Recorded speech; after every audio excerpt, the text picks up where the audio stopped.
Welcome back to the channel, folks, and today I'm diving back into the world of Hellraiser to explain the mysterious new origins of the puzzle box, the iconic Lament configuration, and its guardian.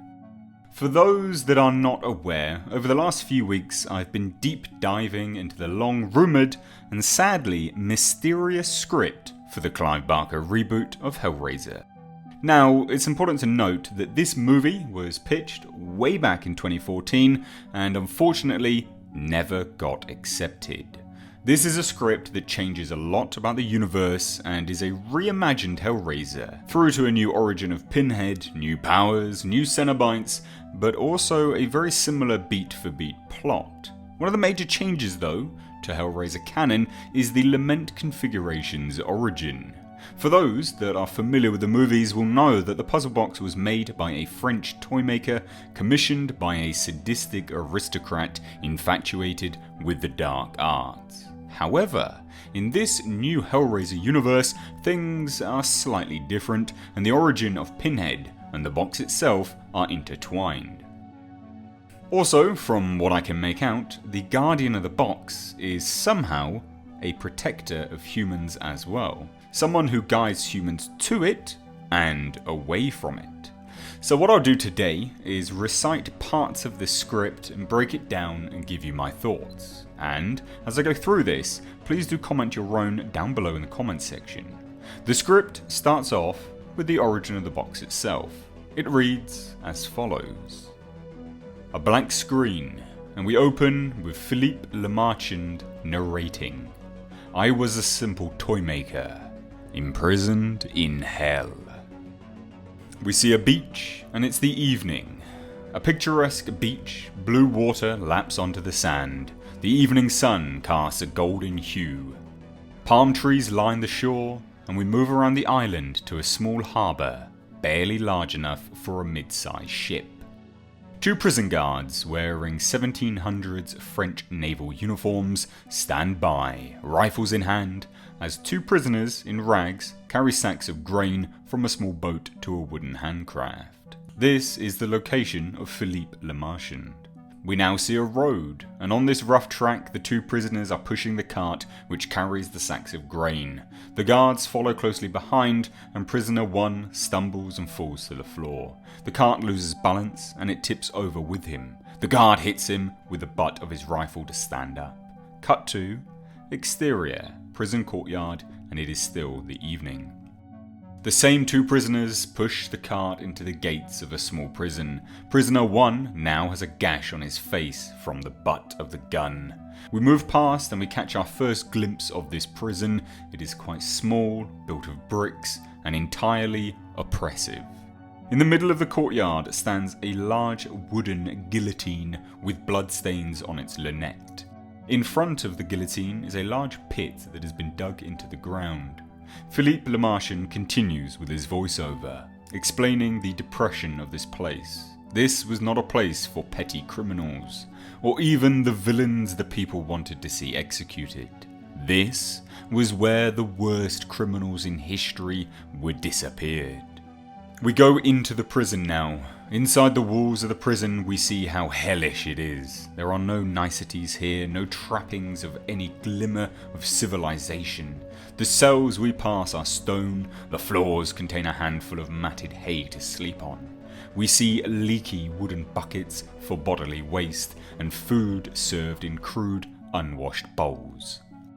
Philippe continues, the monstrous, the incurable, the satanic. These are the people that disappear. All the walls have carvings and symbols on them. And Philippe states that this island hid them from the world. The two prisoners in rags are thrown into a cell together, and we move past the cell further down the hallway. This prison hid them from their gods. We move up now, and we see a grotesque fat man carrying a metal vat of what looks like rotting stew. This is the cook. We follow him down a spiral staircase, deep down into the ground, until we get to Philippe Lemarchand. And he continues with his voiceover. And yet, there was a darkness in a deeper dark. Into the dungeon we go, a dark, large, circular room. Around this room are 10 doors. This whole room looks ceremonial.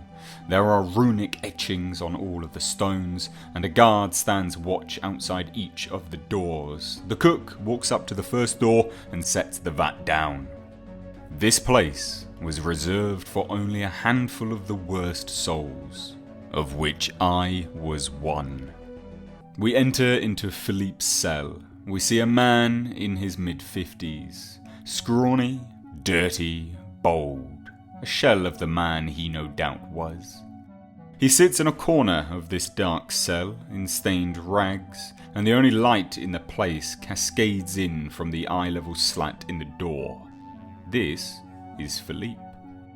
But unlike them, I am innocent. The flap at the bottom of the door swings open, and a bowl of the rotten-looking slop the chef carried slides in. Philippe slowly stands. His movements are pained and awkward. His legs are clearly difficult to stand on, and the bones of his legs are crooked, from bones being broken, never having healed properly. I was brought here for what he called the infernal machine. Philippe makes his way over to the bowl, he picks it up and he drinks from it rabidly. He drinks it all, and we see, at the bottom of the bowl, a small, flat, circular piece of metal. I protested for years. For years I refused. I pleaded for a trial. Philippe takes this piece out of the bowl and licks the slop off. But after a decade of torture, I was broken. He places the bowl back on the floor by the flap, and he walks over to the other corner of his cell, and he sits at a previously unseen desk. And I made his machine. We cannot see much at all, but he picks up a black object on the desk, and he obviously sees well in the dark. This object is a cube. He places his fingers on it and puts the circular metal from his bowl onto it. Click. In the dark, he picks up a watchmaker tool and starts tinkering with the object. Click, click, click. He smiles. Click, click, click. We then hear a few notes of a music box, until suddenly it stops. Putting down the box in front of him, we see that it is moving now, stuttering. Panels on the sides of this object are now flicking open. Philippe tinkers with it again. The stuttering stops. Finally, Philippe smiles at the object. They scoured the world for what I needed. 17 years. For this moment. Philippe begins weeping at the sight of the working mechanism. And then we cut to the warden's office, and it's daylight. The warden, an austere man in his 60s, holds the box in his hands. He is dressed in French military regalia from the 1700s, and obviously he is the head of the soldiers as well as of the prison, and he looks at the object from Le Marchand's cell. It is 6-sided with an all-black surface. He looks at it curiously, unconvinced. The warden asks, "Are you sure?" We see Philippe in the office, sitting hunched and broken on a chair opposite the warden's desk. He squints from the bright sun pouring through the window and nods slowly. "Please, it's done. Let me go." The warden looks at the box closer. He then turns to Philippe and puts the box on the table. "Do you even know what this does? I know you made it, but do you know what the symbols I gave you mean?" Philippe now looks at the box, then at the warden. No. The warden smiles and nods. "It is an opportunity. You don't need me anymore," Philippe states. The warden stands up and walks around the desk, picking up the box as he does. He walks behind Philippe and places his hands on his frail shoulders, the box resting on his right collarbone. "That is where you are wrong. I need you for one last thing, Philippe." "But I made the box. When no one else could, I made it." "I know." Philippe, now getting angry as he senses his freedom slipping. 17 years you kept me here, making that. And we provided for your family, as promised. Wealth beyond their dreams, correct? Because of you, Philippe, they never starve, they never want for anything. Your torment has saved them, are you not glad? He drops the box into Philippe's lap. Philippe looks at it. "Open it. See your work. See what it does." Slowly, Philippe picks it up, his frail fingers starting to feel their way around it.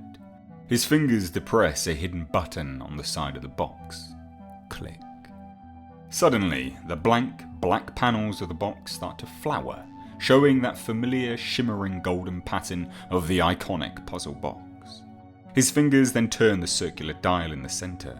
Click, click, click. The box springs to life and starts to reconfigure, its golden pattern showing through the black in waves. The box moving like a clockwork toy, its panels moving on their own. Suddenly, the movement stops and the top panel opens up. Philippe looks at the box, which is now all black again, and looks confused. The warden senses his confusion and states, "Finish what you started." He points past Philippe to a framed parchment on the wall. It is an anatomical drawing of a face, with lines over the face, a crosshatch pattern. On the throat, there is another line. Below that is a square, golden box. The warden, continuing, "The creator is the machine." Before Philippe can understand, the warden takes out a dagger from his belt and, with speed, he slices Philippe's throat. Unable to scream and too weak to fight, the blood trickles down his clothes and into the box on his lap. The warden, with a wicked grin, tips Philippe's head back and starts carving into his face. From his chin to the back of his skull, he cuts in straight lines. Quick and brutally, these lines start to make a crosshatch, the same as the framed parchment. Philippe stares at the warden, mouthing the word "why." "Oh, and as for your family, I them, then I ate them." Philippe gasps and splutters. The warden laughs. The cutting of his face only takes a few moments, and when complete, the warden leans Philippe's dying head forward, draining a bit more blood into the open box. Philippe sputters and then dies. The warden picks up the box and lets Philippe's corpse fall to the floor. He places the bloodied box on the desk, then stands back, waiting, expecting. But there's nothing. The warden looks worried. The box then starts to emit a high-pitched whine, like a finger circling a crystal glass. It is piercing to the ear, and the warden brings his hands up to cover his ears, when suddenly, the box closes, and starts to reconfigure again. This time more wildly, the panels turning golden, revealing the full familiar puzzle box pattern. Then, it stops. The warden looks at it, and puts his hands out to pick it up, but before he can, bong! A funeral bell tolls. The room starts to darken, the sun from outside is blotted out, and the warden looks out towards the window apprehensively. The box bursts open with a blast of light and sound. The symbols on the sides of the box panels throw themselves on the walls like light shone through pinholes. The warden is now confronted by the newly created Pinhead, Philippe Le Marchand. So there you have it. That is the first 7 pages of Clive Barker's script. Now, I've added a few words here and there just to make it read a little bit better and come across a little bit more coherently like an audiobook, but that is the bulk of it. I mean, that's 99% word for word. It's interesting to see how, yes, they retained Philippe Le Marchand, and yes, they retained the time period, but they changed the ins and outs of how he came to make the box. Now, those that know anything about Pinhead in the wider Hellraiser universe know that it is merely a mantle in hell, and this seems to confirm that. The parchment on the wall in the warden's office shows a version of Pinhead with the puzzle box, indicating that a previous Pinhead was created and also a previous puzzle box was indeed created. Now, if this is the case, this again doubles down on Clive Barker's previous thoughts that Pinhead is a mantle in hell held by a Cenobite until he meets his demise. But for me, this is perhaps one of the more interesting origins of the box, rather than just being created by a toy maker and then cursed for eternity, like the previous version. I really do like this origin of the puzzle box. Now, in terms of the Guardian of the Lament configuration, it's not clearly stated in the script whether this is the Guardian of the Lament configuration, but it would make sense that it is anyway. So we enter into a dream sequence with Kirsty, and it's pretty much play for play what we have seen before in the Hellraiser movie, where Kirsty is at work in a pet store. However, there's an old woman that messes about with a macaw, and unfortunately the bird dies or something along those lines. And then the very same homeless man comes into play in this scene. However, he is called Zechariah. So again, it's not out and out stated, but it would seem to confirm that this is the same Guardian of the Lament configuration anyway. Now in this scene, he comes to Kirsty. This is a dream sequence. He comes to Kirsty and he says, "Hello, Kirsty." Kirsty obviously says, what's happening? Zechariah says he wasn't supposed to take it. No one was. Now this, again, so calling back to the Guardian, this is obviously stating the puzzle box and Frank. Now, whether this is someone who is guarding the puzzle box, so not just a Guardian, but someone that is actually guarding it, that's what this seems to confirm. Zechariah in this scene continues, "He gave me little choice, I wasn't strong enough." So again, seemingly confirms that Frank took the box from this person, this individual, this Guardian. And now you have it, Kirsty. Zechariah continues that he states, "I tried to keep it from the world, I failed when he took it from me, and now there will be so much suffering." We go from this scene, we then go to an alternate dimension with Kirsty and this Guardian of the Lament configuration. We see hell in this universe, a vast, undecipherable landscape of pure chaos. Great horned Goliaths move in the distance and the ground is sand. The sky is an ocean of fire, pleading. Terrible human screams echo in our ears.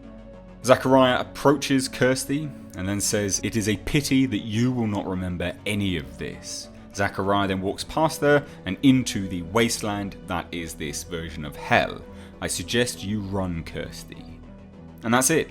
That is where this version of the Guardian ends. This is where he goes and that's it. So like I said, he seems in this universe to be someone that actually just guards the box. So he's not strictly a Guardian, but he's quite literally a guard of the box. Whereas in the original, it's a demon who hands the box from person to person and sees that it meets the hands at which desire the hellish pleasures that the Cenobites can bring. So there you go, there you have it, the brand new origin of the puzzle box and a brief explanation as to the brand new Guardian of the Lament configuration. I want to hear your thoughts though, what do you think about this? Please do let me know down below in the comments section. As always, if you are new here, hit that subscribe button, stay up to date on all the world of pop culture and movie news. That wraps it up here for this series on Clive Barker's Unmade Script. There's not much else to go in, but I do have a whole bunch of other Hellraiser pitches. I've got about 7 of them, I believe, from various people over the years, so I will probably start working on them as well. But also, not to mention, I will be working through the Hellraiser Origins character sheets, which explains a little bit more about that version of the reboot that was pitched way back when. So guys, if you want to stay tuned for that, hit that subscribe button. Guys, if you like this video, give it a like and a share. I've been Mr. Age. Take care.